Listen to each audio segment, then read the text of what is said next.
Shalom, shalom, boa tarde. Hoje é dia 19 do mês de Kislev, do ano 5783. Estamos no dia 13 de dezembro do ano de 2022. Estamos aí em A Tarde com a Torá, trazendo a Parashá semanal, trazendo as leituras diárias da Parashá da semana. E, portanto, nós estamos aí na Parashá da semana, Vaishler, Vayeshev, melhor dizendo, Vayeshev, e ele se estabeleceu, falando a respeito do nosso Yaakov Avinu, nosso pai Yaakov, que retorna à terra prometida e se estabelece. O seu propósito é estabelecer-se em paz harmoniosa. Mas aí nós estamos vendo, durante o histórico aqui, que realmente os conflitos são fortes aí entre os filhos.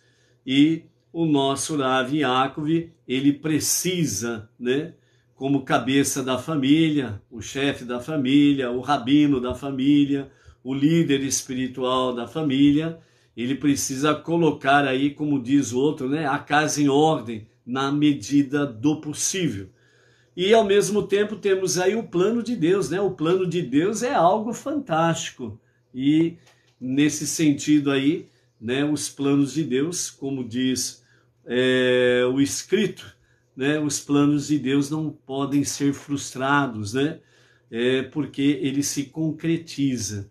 Porque Deus, ele não é um homem para mentir, mas ele é fiel. O que ele prediz, assim acontece, o que ele diz, assim se fará. Então, muitas vezes, os propósitos de Deus, nós não entendemos de imediato, diante das nossas adversidades, e nós estamos vendo aqui a história de Yosef, e hoje vai ficar um pouquinho mais complicada, mas nós vamos ver aí sobre a questão, realmente rejeitando a negatividade. Isso traz para nós uma visão de que é importante nós estarmos conectados realmente com Deus, com a sua palavra, o estudo da Torá, o estudo das 7 leis de Noah e as suas ramificações, as preces diárias, a nossa techuvá diária, a nossa tzedaká de forma constante, e não de uma forma, uma vez na vida, outra na morte, como diz aí o velho ditado, mas a tzedaká sendo algo constante em nossas vidas, Então, e como diz os nossos sábios, a tzedaká de fato é a melhor poupança ou aplicação que nós podemos realizar. Estamos aí com o movimento Bnei Noach Brasil, com a liderança do nosso Rav Yaakov Geranstadit, o nosso rabino do Chabad ortodoxo, a sinagoga Chabad Brooklyn, São Paulo, que é a nossa sede nacional. E aí, nesses últimos, o que nós temos aprendido, durante esses mais de 3.000 anos, o povo judeu guardou um segredo. E esse segredo que foi feito a revelação ali no Monte Sinai, onde Deus deu a Moisés e ao povo judeu a missão de mostrar e orientar todos os povos da terra o caminho, como servir a Deus. Muitos foram os fatores, entre eles, por exemplo, o exílio do povo judeu, bem como as perseguições históricas que nós temos aí até a presente data contra o povo judeu. E isso, de fato, impediu que eles cumprissem a missão que era levar exatamente adiante a questão do monoteísmo com fundamento judaico, com orientação rabínica às nações. A partir do movimento em que o mundo começou a ter mais uma pluralidade, a chamada liberdades de expressão, liberdades de pensamento, liberdades de culto, liberdades de manifestar cada um a sua fé. Então, à medida que isso foi se tornando mais maduro entre as nações, então aí realmente a vida judaica ela começou realmente a ter mais liberdade para poder transmitir às nações o monoteísmo com fundamento judaico. Então, nesse sentido, a pedido do líder espiritual Rebbe de Lubavitcher, Menachem Mendel, então as portas se abriram para que fosse transmitido às nações a mensagem original de Deus à humanidade, que foi entregue, a Moshe diretamente por Deus, sobre o monoteísmo com fundamento judaico. Maimônides, um dos grandes célebres e sábios, do povo judeu, talvez seja a única religião, assim ele expressou, que não é proselitista, ele não fica atrás de pessoas para que pessoas venham se converter, ao judaísmo, E por isso mesmo os próprios rabinos não incentivam nenhum não-judeu a se converter ao judaísmo. Então, também não busca adeptos como novos judeus. O motivo é porque o judaísmo acredita no fato de que todas as pessoas, todos os seres humanos, foram criados com uma missão divina. Então, a configuração que cada pessoa nasceu na sua localidade, no seu país, no seu vilarejo, na floresta, lá nos lugares mais distantes da terra, desérticas e etc. e tal. Então, a visão judaica, segundo Maimônides, é que cada um tem uma configuração para poder cumprir a sua missão divina, porque todo ser humano tem uma centelha divina e ninguém cai aqui de paraquedas, Deus não é instrutor de paraquedistas, entendeu? Então, por isso mesmo que cada um, cada alma que habitou uma kelipá, que significa casca, que é o nosso corpo humano.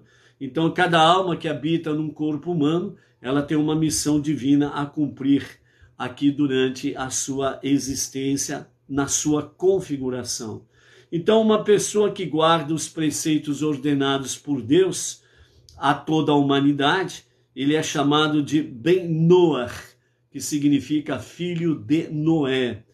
É amado por Deus, está cumprindo a sua missão aqui no mundo, neste planeta, está contribuindo ativamente para a redenção final e terá parte, sem sombra de dúvidas, no mundo vindouro, o Olam Rabá. Além disso, um Ben Noach, que assume para si a doutrina noética, ciente de que estas leis foram ordenadas por Deus a Moisés no Monte Sinai. Então, ele tem o status de ser chamado um justo entre as nações, Então, essa é a visão que Maimônides ele traz exatamente para a questão dos não-judeus, conhecido como Benei Noah, filhos de Noé, na sua configuração, nesse sentido aí. O nosso Rebbe Menachem Mendel, o líder máximo da nossa geração, também traz para nós algumas expressões importantes para que nós possamos estar conectados com a nossa realidade como não-judeus, Benei Noah, entre as nações, andando ombro a ombro com o nosso irmão mais velho, o filho primogênito de Deus, o povo judeu. Então, de acordo com várias profecias, nos dias de Mashiach, ou na era messiânica, todos os povos se voltarão para Deus de Israel, para o Deus de Israel, e buscarão junto ao povo judeu a orientação e o direcionamento, como servir a Deus cada vez melhor. Por isso está escrito no livro do profeta Zacarias, capítulo 8, versos 22 e 23. E virão muitas nações e povos extremamente numerosos procurar o Deus dos exércitos em Jerusalém e buscar a face do Eterno.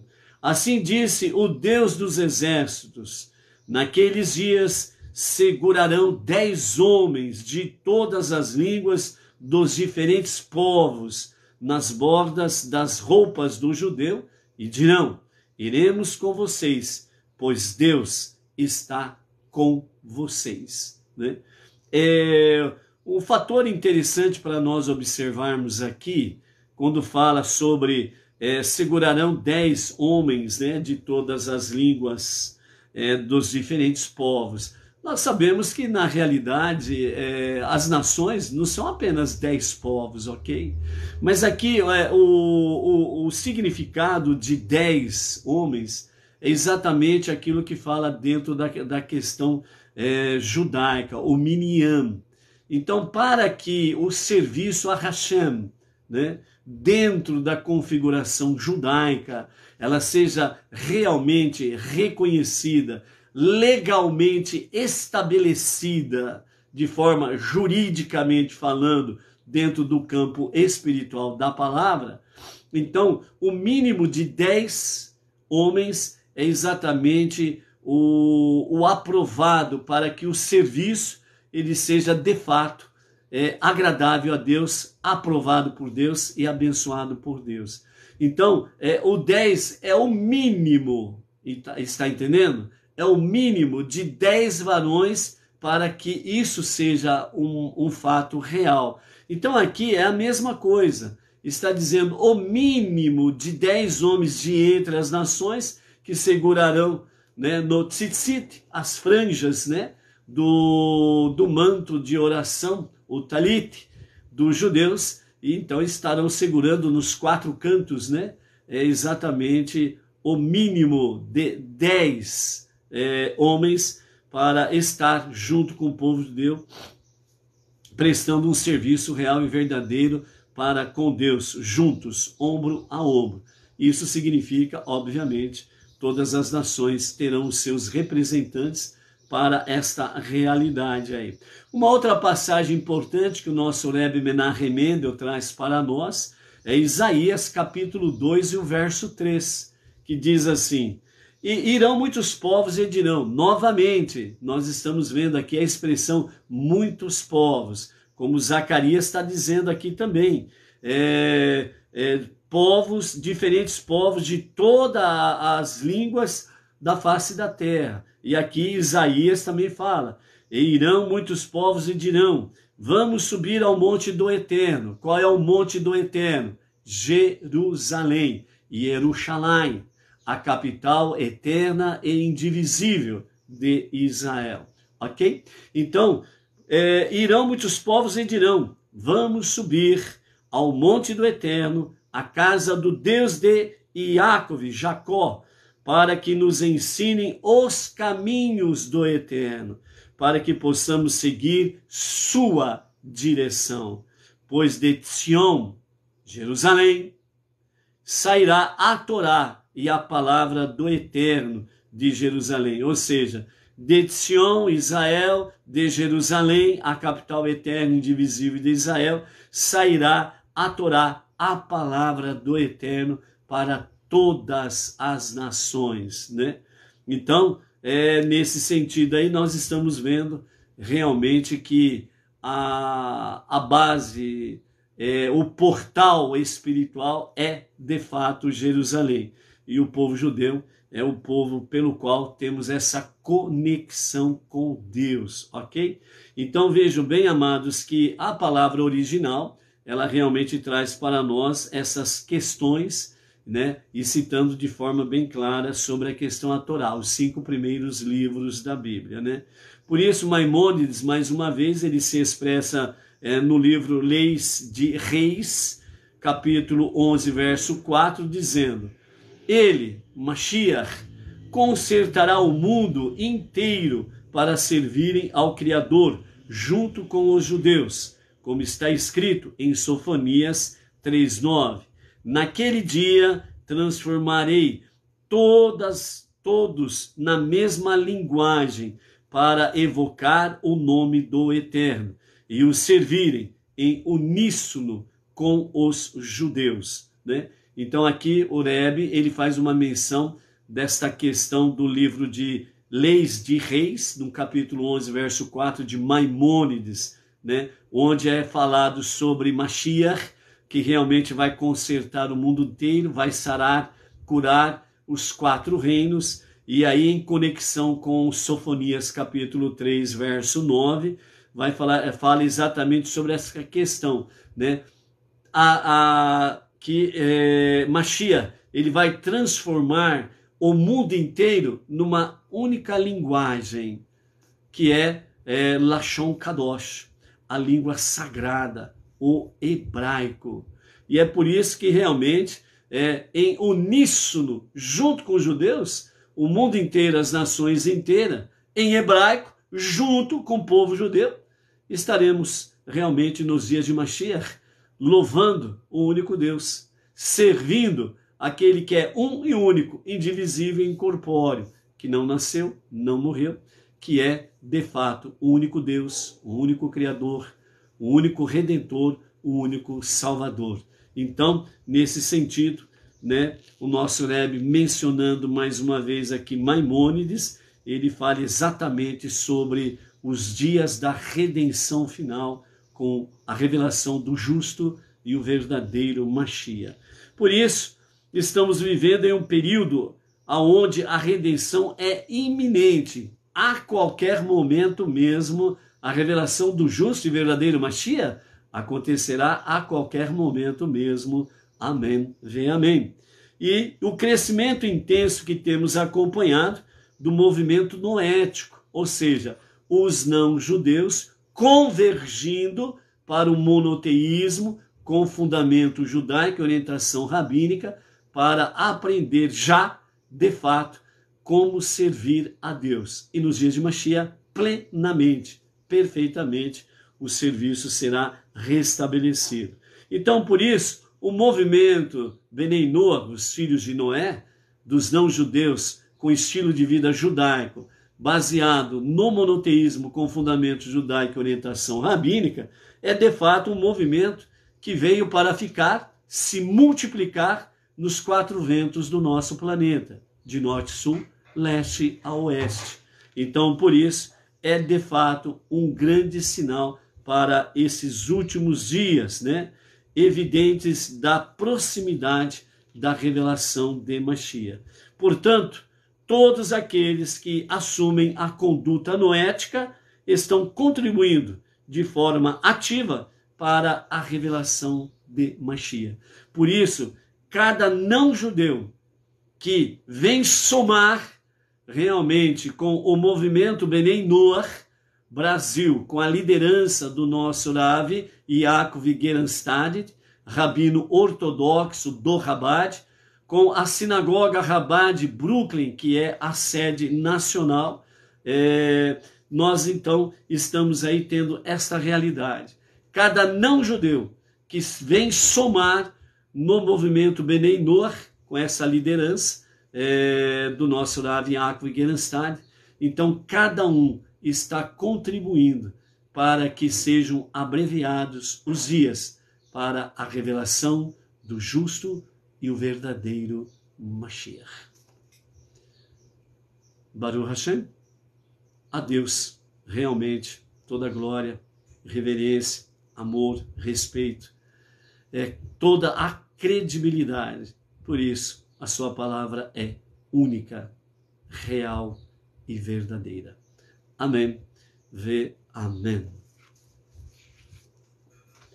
Então, amados, nós estamos aí hoje, dia 19 de Kislev, né? Hoje é um dia também chamado de o Ano Novo da Hassidut, né? Então, o Ano Novo do Hassidismo Chabad, né, nos conta que no ano 5694 do calendário judaico, numa de suas palavras, o Rabi Yosef Yitzhak disse: o dia 19 de Kislev é a festa da libertação celebrada por muitas dezenas de milhares de famílias. Yud Tet Kislev, né? O dia 19 de Kislev é um Yom Tov, é um bom dia para muitos judeus ao redor do mundo e também uma festividade universal no mundo judaico. Hoje faz mais de 130 anos que o judaísmo mundial tem esta festa em comemoração ao 19 de Kislev, que celebra a libertação do cárcere do primeiro Rebbe dos Hassidim de Chabad, que ficou preso por 52 a 53 dias, neste dia de Yud Tet, 19 de Kislev, de 5.559 do ano judaico, ele foi libertado. O aprisionamento e libertação do Rebbe, além de serem uma manifestação da providência divina especificamente, uma ação divina, porque afinal de contas, atrás da famosa cortina de ferro, né, todos aqueles que eram contrários, né, ao sistema, contrários ao partido, contrários, né, aos mandatários, né, só restava para eles perseguição, prisão e morte, ok? Então, certamente, também são uma indicação geral de que concerne as maneiras de avodar. Avodar significa serviço a Deus. Com certeza, além de qualquer sombra de dúvidas, está claramente compreendido por toda pessoa que é sensata, que a prisão e libertação do Rebbe fazem parte daqueles eventos divinos maravilhosos que ocorrem aos judeus e em decorrência dos quais a boa sorte sorri a todo Israel. Ou seja, um é abençoado, todo o povo é abençoado. Faz 158 anos que, com a graça de Deus, os ensinamentos do Hassidismo, Chabad, foram revelados. A essência dos ensinamentos do Hassidismo Chabad é a dominação da matéria por meio da mente prevalecendo sobre o coração. O intelecto, ele canaliza e corrige as emoções, os traços do coração. Ou seja, os ensinamentos racídicos é exatamente para nós colocarmos, né, a nossa mente, a nossa consciência, a nossa razão dentro do serviço de Deus, fazendo com que as nossas emoções, que representam exatamente os traços do nosso coração, eles estejam em ordem, né? Por isso o proverbista ele fala, né, enganoso é o coração. Por quê? Porque tem aquele famoso ditado que todos conhecem: quando você age pela emoção, você perde a razão. Então os ensinamentos racídicos, eles vêm exatamente fazer com que a nossa mente, né, a nossa inteligência, a nossa sabedoria, a nossa consciência de Deus e do serviço a Ele, venha fazer com que o nosso coração, as nossas emoções, elas estejam em ordem e não naquela bagunça, para cima e para baixo, para cá e para lá, entendeu? Venha colocar em ordem o nosso coração, venha colocar em ordem as nossas emoções, para que nós possamos servir a Deus com a razão e com o coração, no devido ordenamento do serviço a Deus, realmente de forma inteligente. Por isso, entre outros detalhes, o salmista ele fala, né, que Deus se alegra aqueles que o louvam com inteligência. Então, o louvor, quando fala com inteligência, é porque a mente, a consciência, ela colocou em ordem o coração para prestar um louvor com sabedoria, com inteligência a Deus, com as emoções realmente nos seus devidos lugares, sem nenhuma emoção atropelar a outra, mas de forma unida e uníssono as emoções, prestando um verdadeiro serviço a Deus com louvor e com as suas preces, ok? Então, por isso é que fala o ensinamento racídico. O intelecto, ele canaliza e corrige as emoções. Então, dessa forma, confessamente, é uma tarefa árdua, porque é um serviço constante, né? E isso é edificante. No obstante, o Hassidut Chabad oferece todo o material necessário para conseguir isso. Primeiro e principal deles é observar tudo com razão e conhecimento. Você precisa pôr a inteligência, a sabedoria, o conhecimento, a compreensão para compreender as coisas, independente de quaisquer inclinações emocionais, né? Então, você buscando com sabedoria, conhecimento, entendimento, as coisas de Deus, né? Independente das questões emocionais, né? Porque, por exemplo, né, hoje pisaram no seu calinho de estimação, você está muito irado. E se você está muito irado e essa emoção ela não está devidamente controlada com sabedoria, com conhecimento, com entendimento, então você vai sair do serviço da presença divina, você não vai prestar a Deus um serviço correto e você vai ficar muito irado. Aí você fala abobrinhas que não deveria falar, em vez de fazer preces e louvores a Deus, entendeu? Então é nesse sentido que o racidismo, né, vem trazer esse conhecimento, sabedoria e entendimento de forma mais profunda para podermos, de fato, com as emoções devidamente no seu lugar correto, né, com o seu equilíbrio, né, poder prestar a Hashem um serviço devidamente adequado. Os detalhes relativos à ascensão da alma do Baal Shem Tov, em Rosh Hashanah 5507, são bem conhecidos como nos trazem os sábios. À época, ele informou a seus santos discípulos que o mundo seria iluminado por duas luzes, Shene Or, a luz de Niglé, que é a parte revelada da Torá, e a luz do Hassidismo. De acordo com a tradição da família, o Rebbe tinha 68 anos de idade na época de seu falecimento, né? O indício de Haim, de vida, cujo valor numérico equivale ao número 68. Assim, na época da ascensão do Baal Shem Tov, isto é, o Rebbe deveria ter 3 anos de idade nesse período do Baal Shem Tov. E o Baal Shem Tov disse então que completara a fonte da qual as duas luzes irradiavam. Este grande sábio, o Alter Rebbe, estava apenas no começo dos seus 20 anos, quando um grande Maguid já o escolhera para compor o Shulchan Aruch, que é o livro de estudos, né, dos preceitos, princípios e leis judaicas para o povo judeu. E disse sobre ele que as questões das leis judaicas serão decididas de acordo com o Rav, cujo Shulchan Aruch será aceito por todo Israel. Imagine só, exatamente este mesmo Rebbe estava na prisão. O Rebbe propaga os ensinamentos do Baal Shem Tov, viaja e estabelece o Hassidismo, milhares de judeus se tornam Hassidim, devotos, seguidores, e numerosas cidades são atraídas para estes ensinamentos. Contudo, a divina providência faz com que o Rebbe esteja na prisão. Nós estamos aí vendo os momentos que antecedem, né? Yosef, o momento que antecede a sua prisão, o momento de ser escravo, vendido como escravo, ok?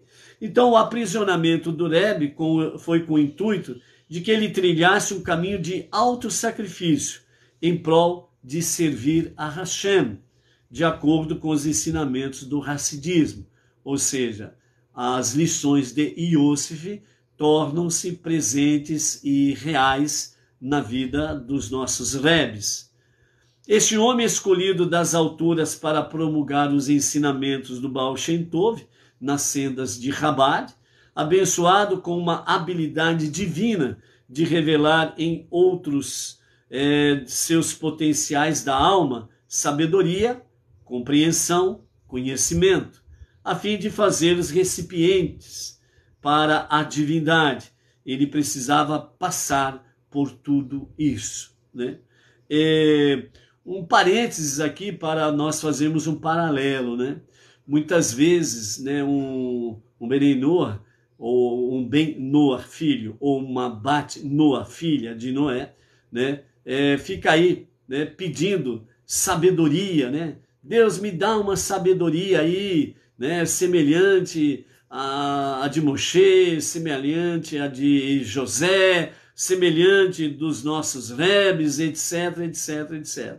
Só que antes de eles adquirirem tal sabedoria, conhecimento, entendimento, eles tiveram que passar por uma prova de autossacrifício, autoanulação. Então a pergunta que fica para cada um de nós é: estamos preparados para o autossacrifício? Pense antes de pedir o que pensa que pode pedir de qualquer jeito, ok? Para conseguir abrir os portões de Rabat, de maneira que irradiasse o coração que venera, a pessoa necessita de verdadeiro autossacrifício, do tipo que está explicado detalhadamente pelo próprio Hassidismo. Sacrifício da alma, isto é, sacrifício da sua própria vontade. Você não tem mais vontade nenhuma. O que impera é somente a vontade divina. Então também outro detalhe que precisamos tomar cuidado, né? A minha única vontade é fazer a vontade divina. A vontade divina é o meu norte. Cuidado. Se você fala isso e depois logo em seguida você faz o que bem entende, então na realidade você não fez o autossacrifício da sua vontade. Então por isso, para nós que estamos num nível, num andar bem abaixo dos nossos mestres, dos nossos sábios, nós precisamos tomar cuidado com aquilo que nós pedimos e de acordo com aquilo que nós falamos, entendeu? Vejam bem, Iosif disse aos seus irmãos por causa dos seus sonhos: eu que vou liderar sobre vocês. Ele falou com convicção. Ele tinha certeza que iria liderar sobre os seus irmãos. Mas antes de liderar, ele teve que passar pelo autossacrifício. É o que nós estamos vendo aqui na nossa paraxá da semana. Então, por isso, o Rebbe, ele abriu o canal, possibilitando isto.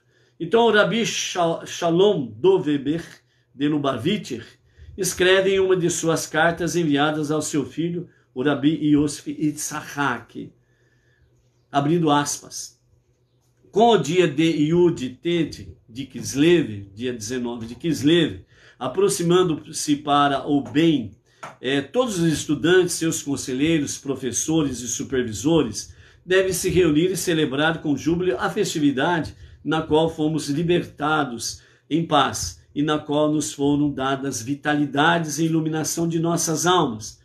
Este dia, Rosh Hashanah, para os ensinamentos do Hassidismo, desde o pôr do sol de ontem até o pôr do sol de hoje, que nos foi legado como herança por nossos santos ancestrais, possa a memória desses justos serem bênção perpétua e possa seu mérito refletir sobre nós, ou seja, os ensinamentos de Baal Shem Tov, de abençoada memória.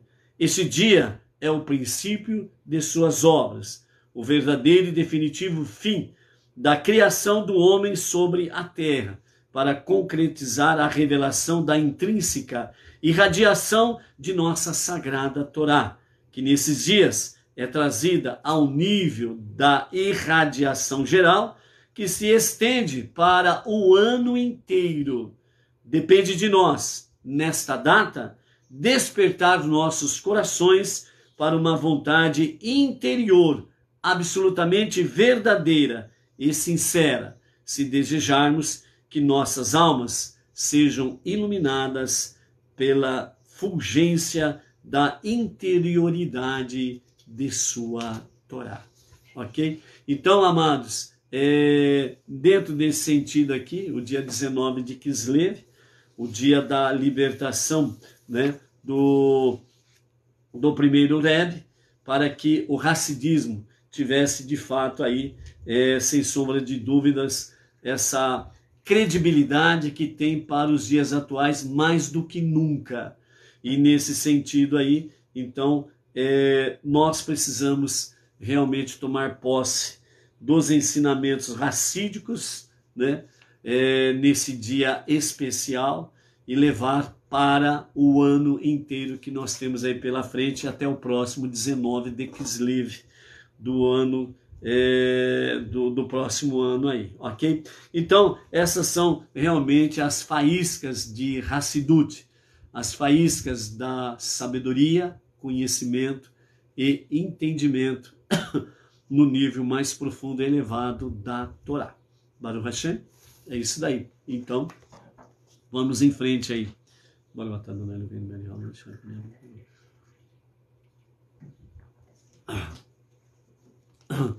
Antes de nós entrarmos aí na nossa terceira aliá, no capítulo 37 de Bereshit, versos 23 a 36, né? Saúde, Labriut.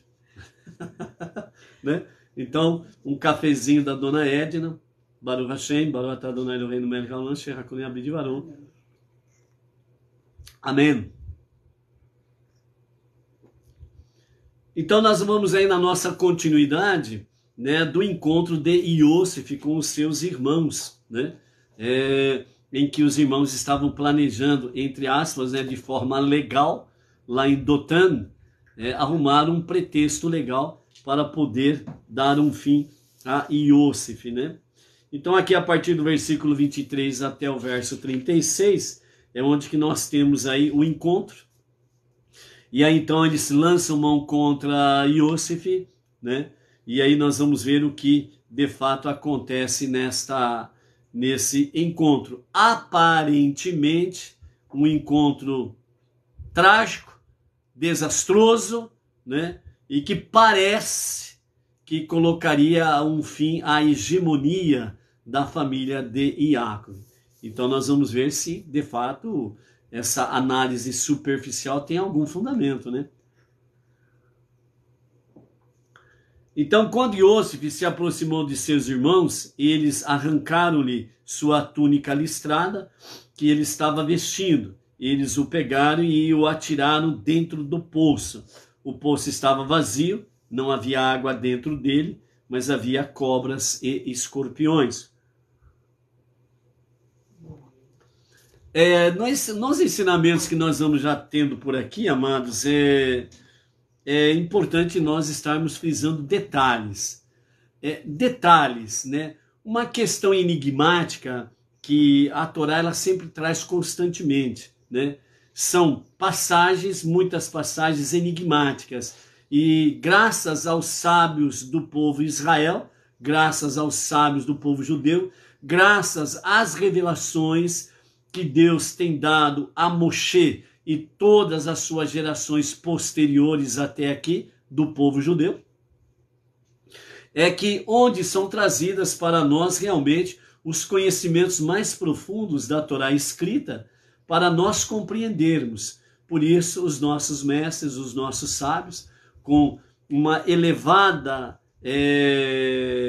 e apurada entendimento, conhecimento, sabedoria dentro da Torá escrita, da Torá oral, do Talmud, da Mishnah, né, da própria Kabbalah, traz para nós realmente as decifrações, né, são decifradas os códigos, né, os enigmas que nós encontramos aqui na Torá escrita, né? Então é onde que nós precisamos estar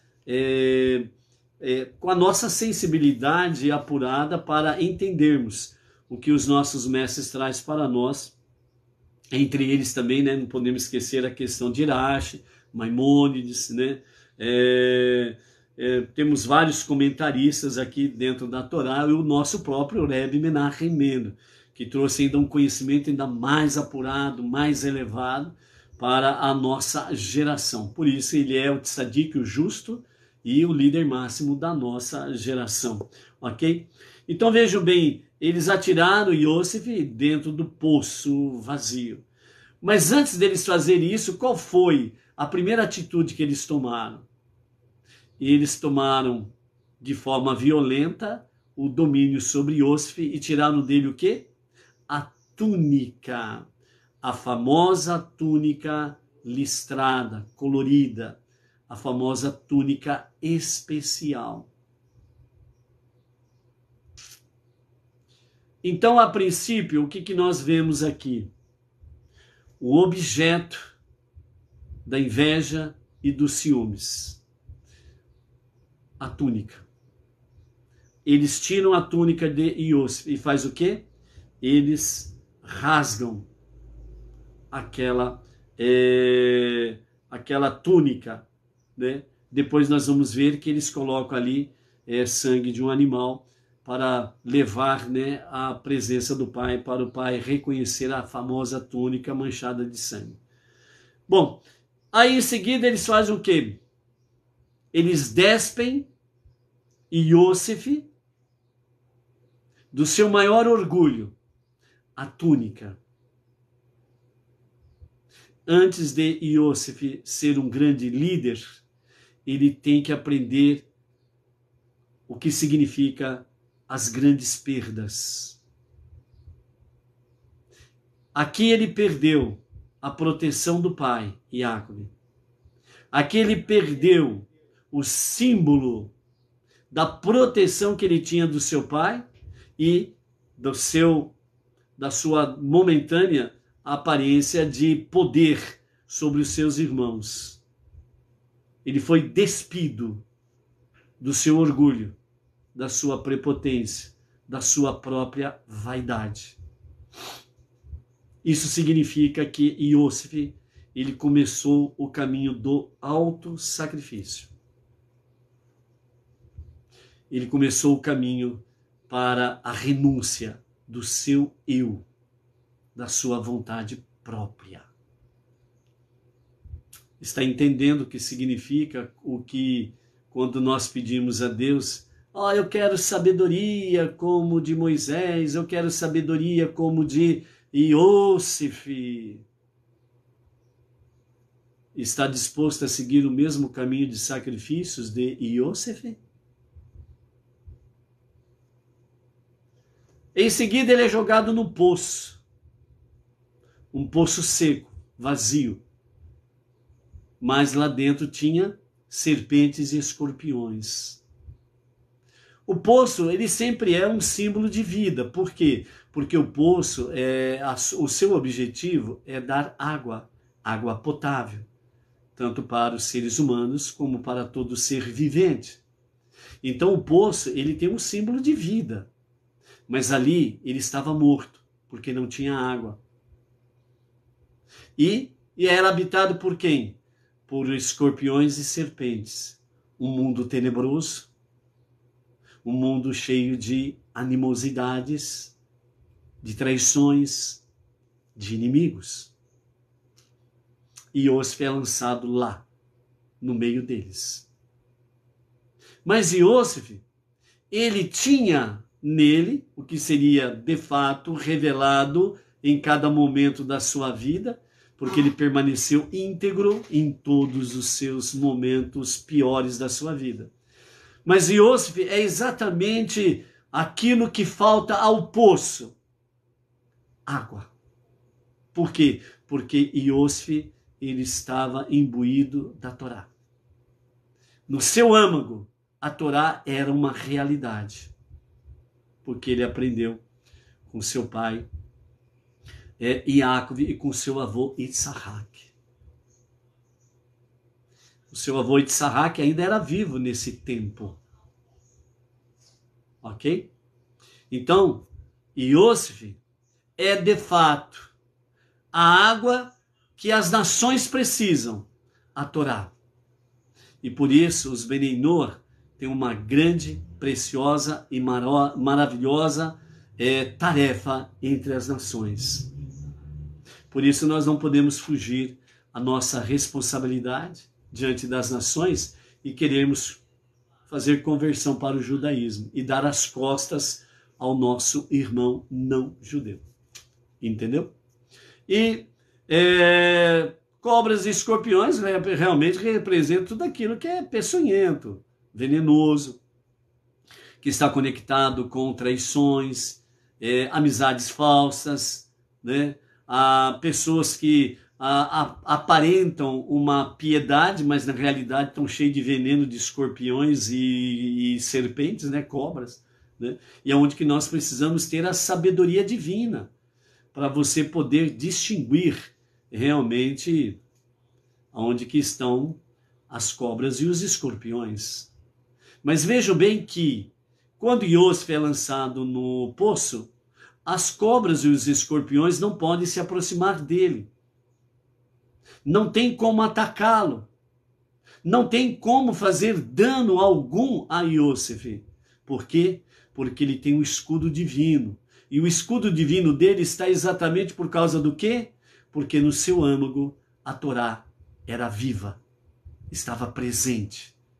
E é a mesma coisa que nós precisamos fazer, como nós vimos, por exemplo, Salmos 125 no dia de ontem, como nós temos para hoje, para o nosso Brasil e para o nosso irmão, o povo brasileiro, o Salmo 120.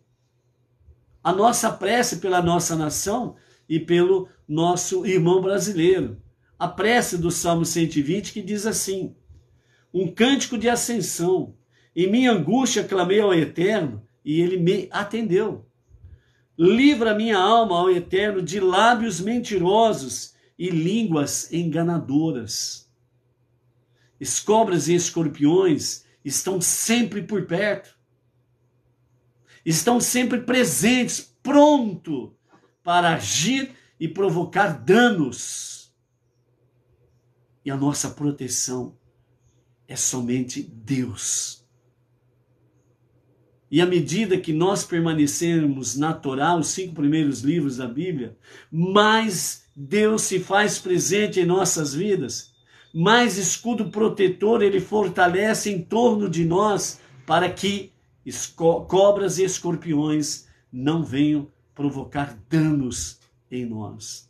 Livra minha alma, Eterno, de lábios mentirosos e línguas enganadoras, tanto para nós de forma individual, como comunidade, Beninoa, bem como para o nosso Brasil e para o nosso irmão brasileiro de bem, que quer o melhor para si, para a família, para os seus filhos, para os seus netos, para gerações futuras. O que ganharás e o que te serás acrescido por teres uma língua enganadora? Calúnias são como as flechas aguçadas dos guerreiros que transportam brasas vivas.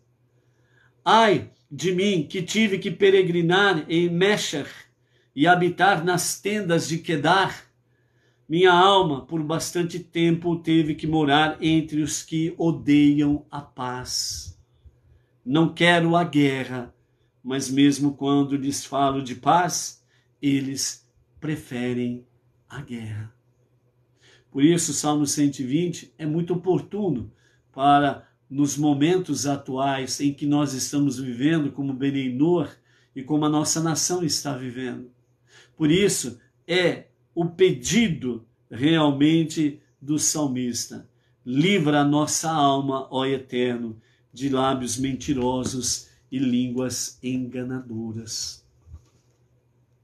Então, naquele momento, né, Iosif, ele estava exatamente representando as nações, os povos, os momentos difíceis, realmente, em que as nações estavam e estão atravessando um poço sem água, entre serpentes e escorpiões. Você não sabe em quem confiar. Aquele teu amigo, aquela tua amiga mais chegada, que você tanto confiava, de repente, bum! Traiu você, traiu sua confiança. E depois você diz: meu Deus, confiei tanto naquela pessoa. Então são exatamente esses momentos que Iosif está ali, está representando nessas ações, nesses sinais, as nações, os povos, tanto dos seus dias como posterior aos seus dias até o tempo presente. Simplesmente uma realidade que nós estamos vivendo. Por isso, mesmo dentro dos seguidores Benei Noach, uma pergunta: são todos sinceros? Estão mesmo todos no mesmo espírito, buscando a Deus, servindo a Deus? Estão realmente na autoentrega, no autossacrifício, procurando união e unidade, e não aproveitar momentos sendo aproveitadores, que nem o urubu em cima da carniça? Ou somos como Iosef, mesmo diante das adversidades, perseguições, línguas enganadoras, serpentes e escorpiões, todavia nós procuramos manter a pureza da palavra, da fé e da confiança em Deus?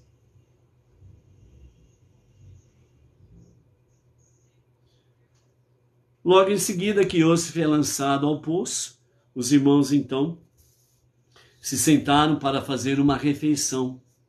E em seguida eles ergueram os olhos, viram uma caravana árabe vindo de Gilad. Os camelos estavam carregando goma, bálsamo e resina, que estavam transportando eles para o Egito. Então Yehudá disse aos seus irmãos: que dinheiro ganharemos se matarmos nosso irmão e escondermos sua morte sangrenta?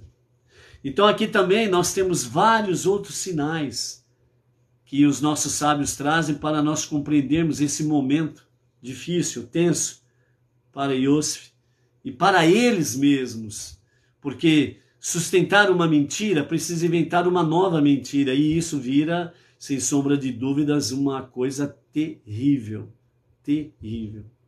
Então vejam bem, quando eles olham e veem uma caravana de árabes vindo de Gilad, o que eles estavam carregando?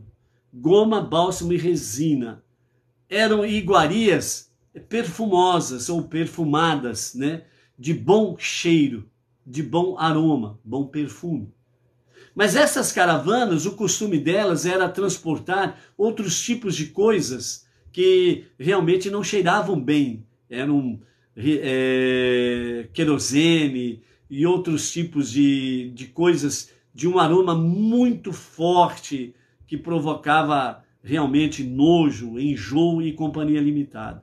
Mas desta vez, por providência divina, como registram os nossos mestres, dessa vez eles estavam transportando realmente o quê? Estavam transportando goma, bálsamo e resina, que estavam levando para o Egito. Eram iguarias perfumadas, era um bom perfume, justamente para não perturbar o âmbito espiritual de Iosef.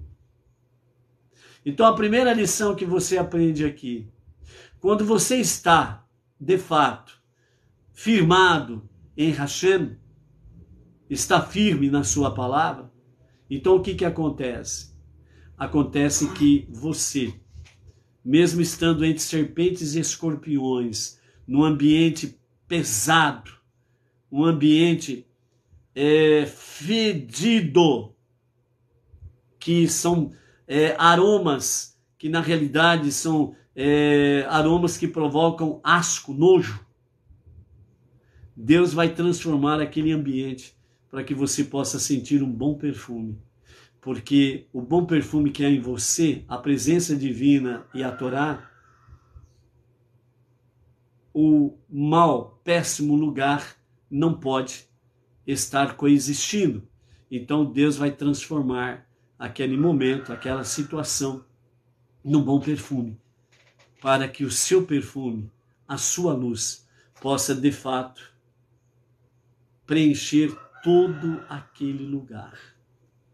Porque você, eu, nós precisamos ser o bom perfume de Deus, o bom aroma de Deus, a Torá habitando em nós e exalando esse bom cheiro.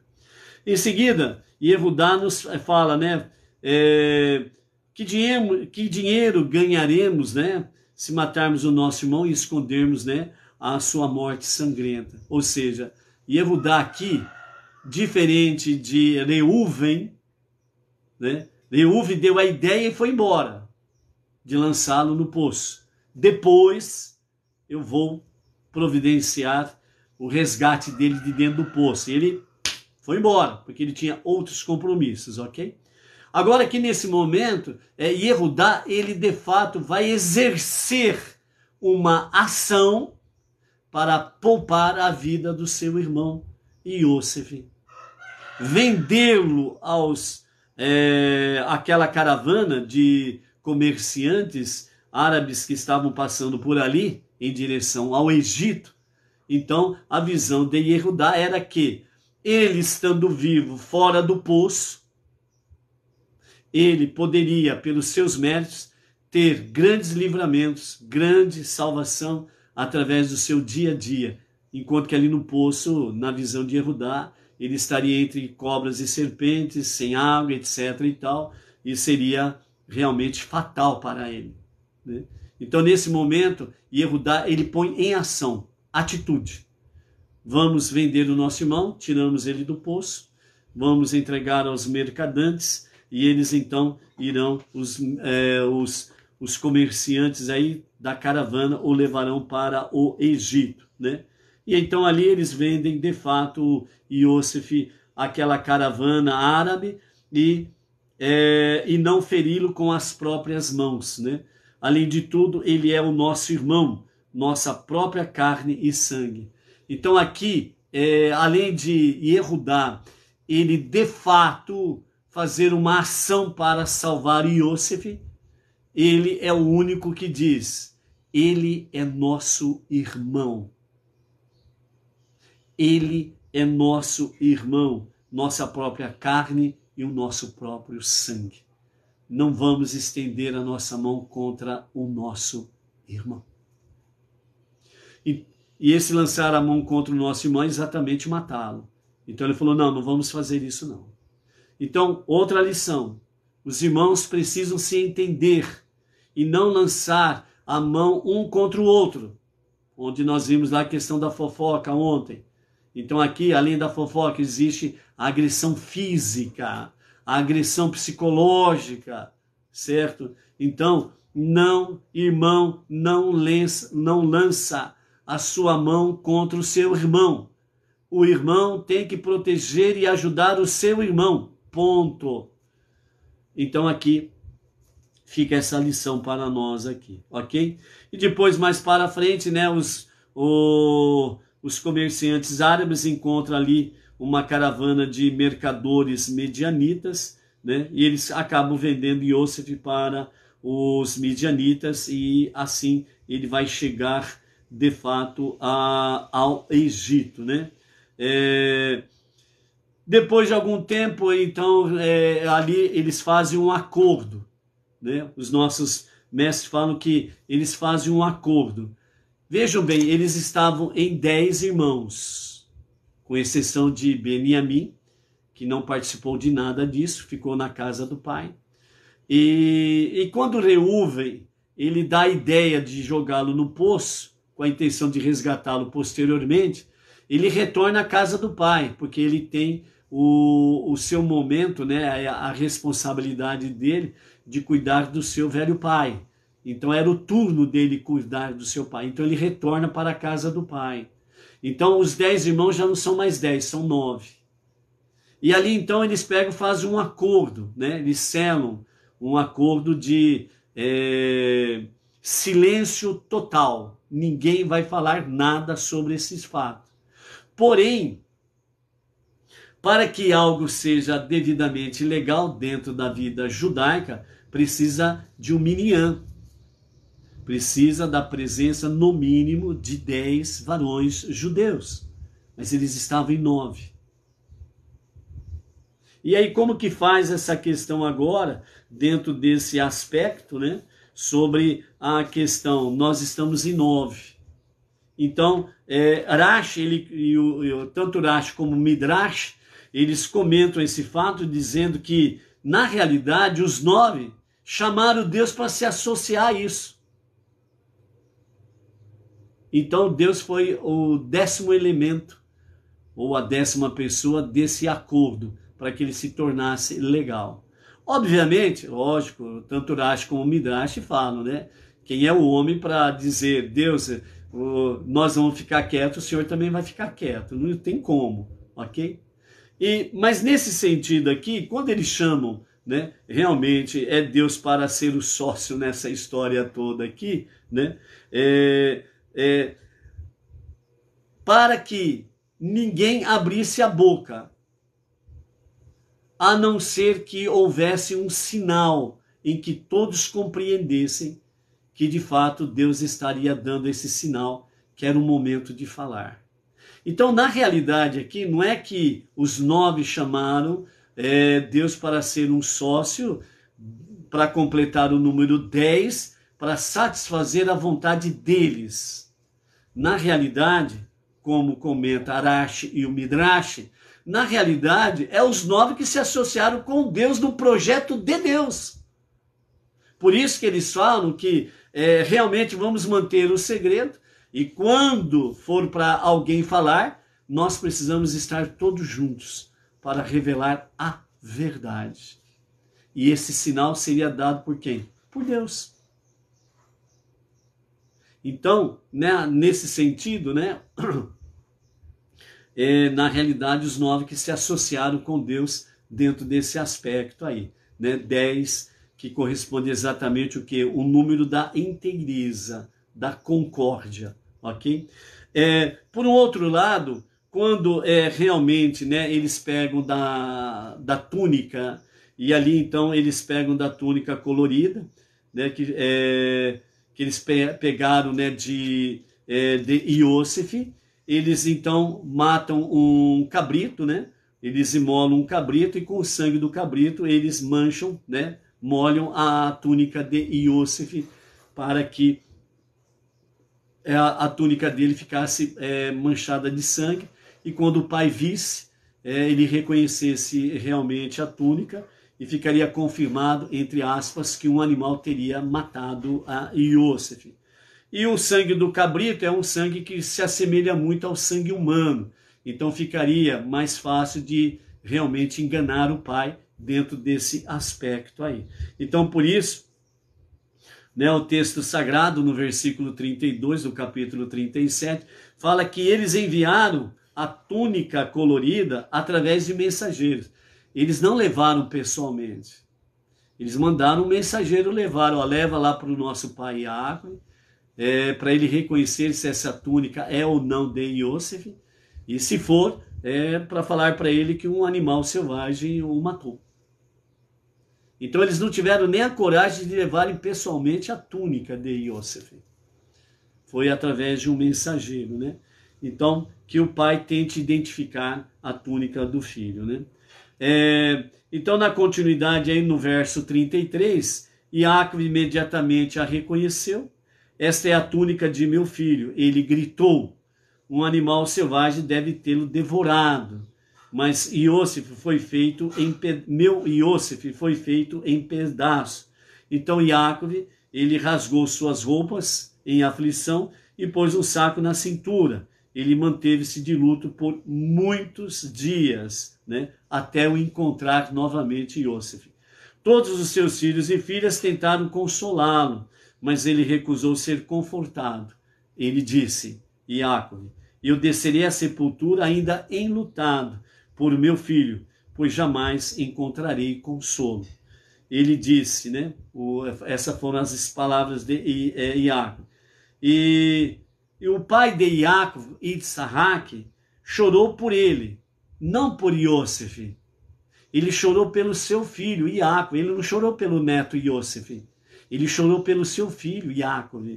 Os midianitas venderam Iosef no Egito a Potifar, um dos oficiais do faraó, capitão da guarda. Lembrando que Potifar e a sua esposa adotaram. Quem que eles adotaram? Lembram de quem que eles adotaram? Aquela menina? A filha de Diná. Ok? E Iosef está sendo enviado lá para a casa de Potifar. Vamos ver o que acontece depois. Quanto à questão aqui, que Itzahak, ele chorou pelo seu filho Yaakov. Então, Urashi, Midrash, os nossos comentaristas, eles falam que Itzahak ele teve a visão que Iosif estava vivo. Mas por que o seu filho Iacove não teve a visão que o seu filho estava vivo?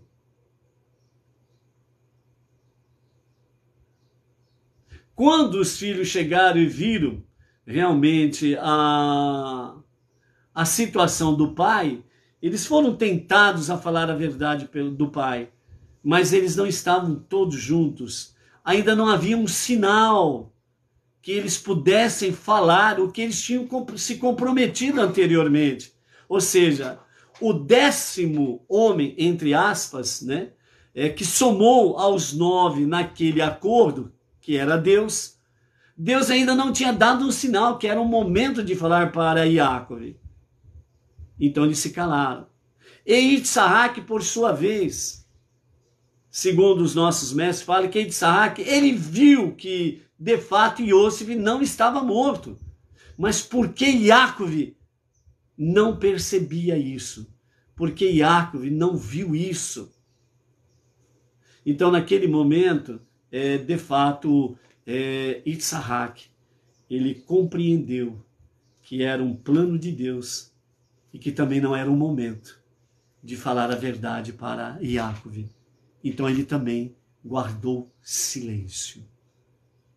E durante os próximos 20 anos, Iosif, e nós vamos ver isso na continuidade da história, Iosif, ele teve inúmeras oportunidades de poder mandar mensagens ao seu pai, dizendo: papai, eu estou vivo aqui no Egito. Mas também Deus não permitiu, porque não era o momento de Deus para que fosse trazido à luz a verdade dos fatos. Então, por isso, Itzarraque calou-se, os filhos se calaram e Iosif também se calou. Por quê? Porque tudo era um plano de Deus. E nós não podemos, de forma alguma, interferir no plano de Deus. Por isso, seguir os sinais divinos é importante, para podermos discernir o momento certo e adequado para fazer ou não fazer determinadas coisas, ok? Então, por isso, o nosso Rebbe Menachem Mendel, dentro desse contexto todo, ele traz para nós, então, realmente a questão de evitar a negatividade. Ou seja, o poço estava vazio de água. Alegoricamente, o poço representa a mente humana e a água a Torá. O episódio conta-nos que a maneira mais segura de manter a mente livre de serpentes e escorpiões, que são noções negativas e destrutivas, que as serpentes e os escorpiões representam, é assegurar-se de que ela esteja sempre repleta de conteúdo da Torá, porque a Torá de Deus é íntegra e ela restaura a nossa alma. Você já ouviu aquela expressão quando você disse alguma coisa que não deveria ter dito? E alguém disse assim para você: isso daí é coisa da sua cabeça. Isso daí é coisa que você, não sei aonde que você inventou isso. Aonde que você foi achar essa cobra, esse escorpião? Nossa, sua mente é realmente uma mente vazia, hein? Ou então outra expressão, né? Pelo amor de Deus, hein? A sua mente deve ser realmente um poço, um fosso e não um poço. Porque você falou muitas bobrinhas, né? Abobrinhas, entendeu? Então é isso daqui que o nosso Rebbe Menachem Mendel traz para nós. Evitar a negatividade, escorpiões e serpentes. Aqui, ó. Aqui, ó. Uma coisa para você discernir se há serpentes e escorpiões na sua mente, na sua cabeça ou de alguém. Um exemplo simples de tudo. Você fala, por exemplo, né, um exemplo, para você ter uma ideia. Você fala assim, bom, vamos passear, vamos fazer uma viagem, vamos passear. Nem que for para ir ali, ó, na cidade vizinha próxima, ou então para irmos ali no shopping, ou ali no parquinho, alguma coisa assim, uma coisa simples. Aí você fala, vamos lá passear. Aí a pessoa fala assim, hã? Você tá brincando. Você não tá falando sério. Pô, você vai querer sair daqui para ir ali? Nós vamos gastar gasolina. A gente pode até no meio do caminho sofrer um acidente. Já pensou a gente estar aí na estrada aí, de repente um acidente? Ah, nós vamos gastar dinheiro, né? A gente já não tem, vai gastar o que não tem? Negatividade. Por aí você tira uma base como que está escorpião e serpentes na cabeça daquela pessoa. Entendeu? Então, nós precisamos fazer com que a nossa mente esteja repleta da Torá. Por quê? Porque a Torá de Deus, ela é íntegra e restaura a nossa alma. Simplesmente assim. Simplesmente assim. Dentro do nosso exemplo para rejeitar a negatividade.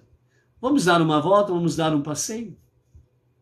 Então, a resposta vem assim, ó. Apesar que nós não temos dinheiro para ficar gastando, não tem problema nenhum. A gente vai passear. Olha o ambiente, olha aqui, olha ali. Né? A gente está passeando mesmo. Pelo menos a gente dá uma voltinha juntos, família, amigos, amigas, né? A comunidade, etc. E tal. Ah, não temos dinheiro para gastar, não tem problema. Então vamos dar uma voltinha, vamos dar uma refrigerada, né? Aí você olha as coisas dentro de um ponto de vista de Torá, dentro de um ponto de vista de edificação, dentro de um ponto de vista de oportunidades, de você poder falar aos não-judeus da unidade, a unicidade de Deus, você estar entre as cobras e os escorpiões, mas você sendo luz, você estando ali no meio de um povo seco, ávido por água, e você sendo a água para aquelas pessoas. Então, rejeitar a negatividade e ter a inteligência, a sabedoria, o conhecimento, o entendimento para transformar os poços secos em verdadeiros mananciais de águas da vida, a Torá. Eliminando escorpiões e serpentes. Fazendo coisas simples, mas com confiança e fé em Deus, se transforma num verdadeiro de poço de águas vivas. Ok? Então, por hoje é isso daí, amados. Amanhã, com a graça de Hashem, teremos mais. Shalom, shalom. Seja um poço de águas vivas. Shalom, shalom.